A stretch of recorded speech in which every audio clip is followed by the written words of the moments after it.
Eto pa, tumae ka, binuhusan mo, nag-flush naman. O kaya, tumae ka sa lapag, dinakot mo, tinapon mo. Pareho lang ang kahulugan kahit alin dyan. Ano ang pahiwatig? Dahil ikaw ang dumumi, ganun pa rin. Ikaw ang maglalabas ng biyaya na maaaring meron kang pagkakagastusan o meron kang bibigyan. Kaya lang, dahil tinapon mo, o kaya ay nag-flash nung binuhusan mo, ibig sabihin, hindi ka gaanong nasiyahan sa pinagkakagastusan mo.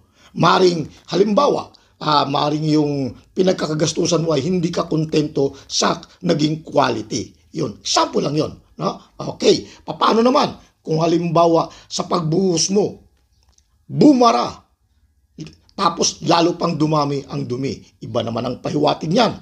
Yan naman ay nagpapahiwatig ng pag-iipon o kaya pagtatabi. Halimbawa, meron kang iniipon sa bangko o sa alkansya, ibig sabihin, maglalabas ka ng biyaya at dadagdagan mo yung inipon mo o yung tinabi mo. O kaya, meron kang ipinatago sa kaanak mo, sa kaibigan mo, maglalabas ka ng biyaya at dadagdagan mo ang itinabi mo. Tandaan, ang biyaya, pag sinabing biyaya ay hindi lang sa pera. Pwedeng ito ay sa pagkain o pwedeng sa mga magagandang gamit.